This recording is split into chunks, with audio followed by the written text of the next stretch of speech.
There are a lot of things I love in this world, but there are some things I hate.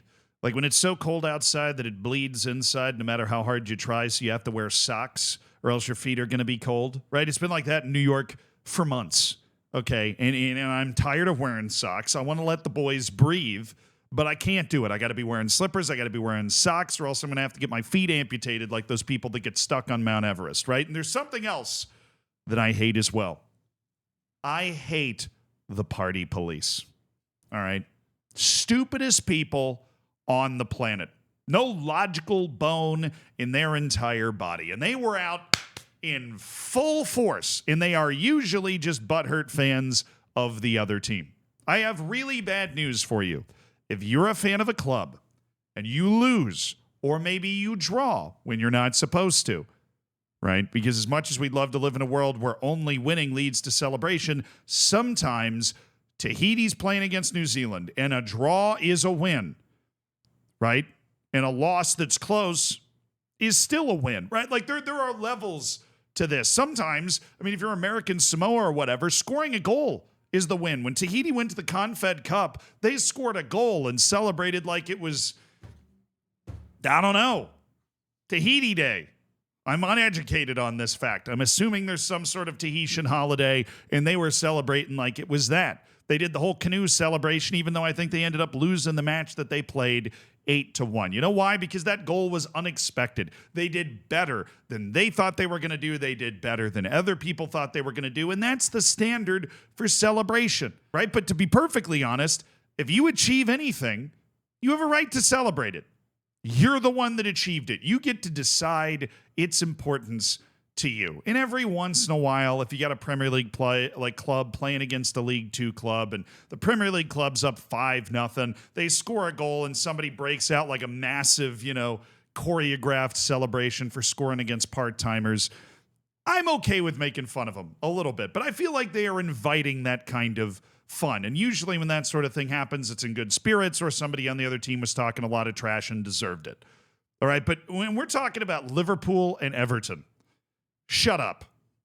Just shut up. We all know what this game was. We all know. Liverpool is one of the best teams in the world. Everton is in so much debt relative to the FFP, they can't even see straight. All right? If Everton manages to not get relegated last year, this year, and over the next couple of years, it'll be a miracle. And they are well on their way to apparently pulling that miracle off. But that is a huge difference between these two clubs. It is not as close as it used to be in the Merseyside derby. And yet, it is still the Merseyside derby, which is great for Liverpool fans because they get to enjoy beating up on Everton. And it sucks for Everton fans because they don't have a snowball's chance in hell most of the time against Liverpool.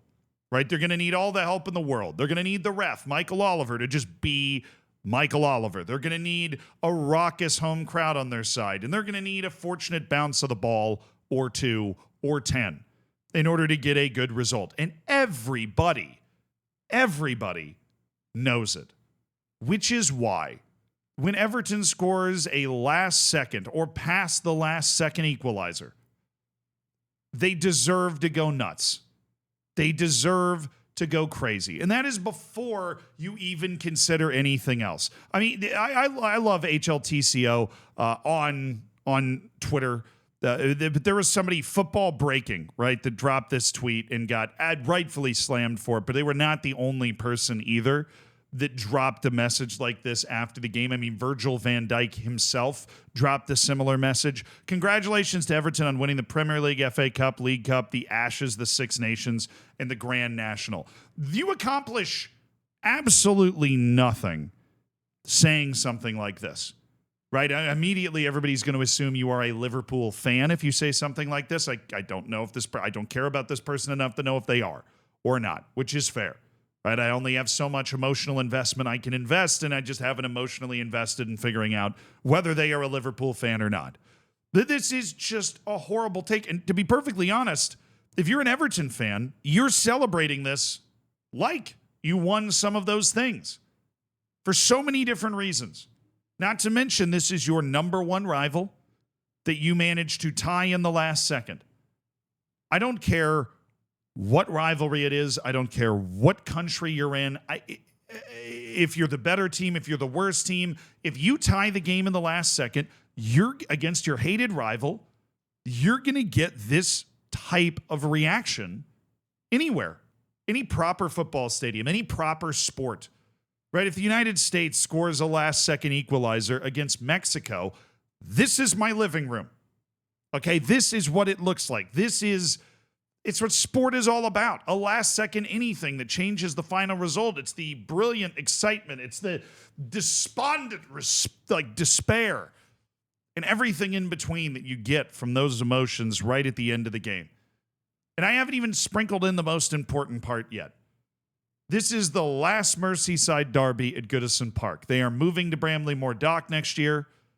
This is the last one. I have had the pleasure of attending a match at Goodison Park. It is a special, old stadium with history and city connection. I mean, it just kind of spawns out of a neighborhood, right? You're standing in line to get in. You're standing on a street. There's somebody's house. Right, your back is pressed against somebody's front door, waiting in line to get into this stadium. It is a cathedral of the old ways in England, and it has been home to Everton since, woolly mammoths walked the earth.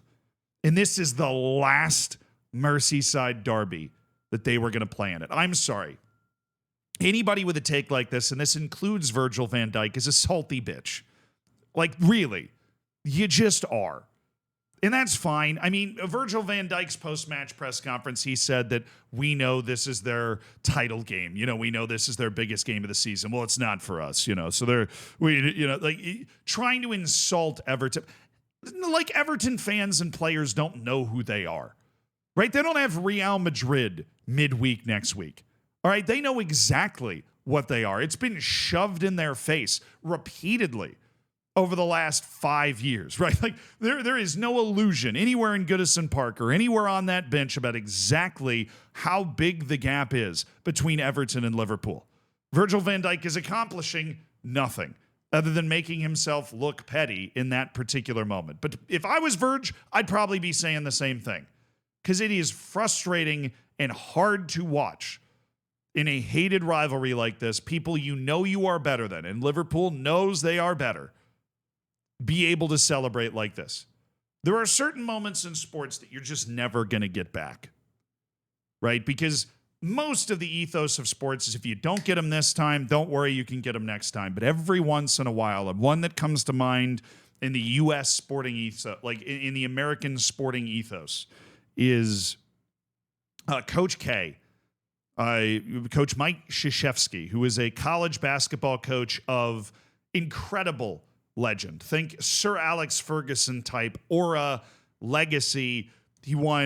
He turned Duke, a random university in North Carolina, not a very big university, into the preeminent college basketball power in the United States. He won multiple national championship, coached dozens of NBA players, and built up a rap sheet over 40 years that would rival any coach in any sport. His biggest rival was North Carolina. Duke and North Carolina, Tobacco Road showdown. And lo and behold, in Coach K's final season, that rivalry, arguably the biggest rivalry because North Carolina is a traditional power in the history of college basketball. The last 4 teams in the tournament, March Madness, to win the national championship, the semifinal, those 2 teams play against each other in Coach K's final season. He announced it at the beginning of the year. It's going to be his last year. He's retiring at the end of the year. The team's playing inspired basketball. They get to the last 4. They're playing North Carolina. And then in that moment, you have a rare moment in sports where this moment will not come around again.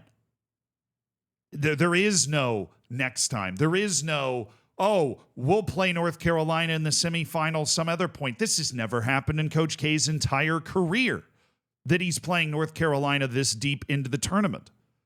And they meet in the semifinal, and North Carolina wins. And that is the sort of thing. Coach K gets sent off with a loss to his hated rival in the national semifinal that you never get over. That is the sort of thing that you have to live with forever. There is no next time. There is no next shot. He'll never coach a team against North Carolina again. And they robbed him of that chance to go play for a national championship, and they handed him his last loss as a coach. This was kind of that. It's the last game in Goodison forever. They will never play a Merseyside derby in Goodison Park again. It's never going to happen. This is it. There is no next time. There is no yesterday. There is no tomorrow. It's just this. And in that moment, Everton scores a goal with seconds to play. It shouldn't have even been seconds to play to tie it. And the scenes obviously were incredible. I mean, here's a video of it. The fans were storming the field, but not in a way that was dangerous. They were literally just storming the field to be able to celebrate with the players. This, if you're an Everton fan and you end up not getting relegated this season, which they look like they're on track to be able to pull that off, this is your only memory from this season. You will remember this moment. And so you deserve to be able to celebrate it. You just do. And I just want to give a shout out to Jordan Pickford, because this is Arnie Slot reacting as the goal went in, saying there was a foul. I just want to give a shout out to Jordan Pickford in the background for maybe the best knee slide I have ever seen. Just perfect. I mean, a video that just perfectly encapsulates what a good rivalry is supposed to be. And as much as you hate your bitter rival, everybody wishes that they could have a rivalry like this. And a lot of clubs and a lot of teams don't. But to be able to have a matchup in the regular season that can give you these types of moments because of the context of everything is special. And can we just quit it with the celebration police? I mean, it absolutely drives me insane. You pulled off something great. You deserve to be able to celebrate it, okay? Because Everton's not competing for any trophies this year. The only thing that they might be able to do is on one special day not lose to Liverpool, which if you look at the rest of the league is really fucking hard to do. So good for them.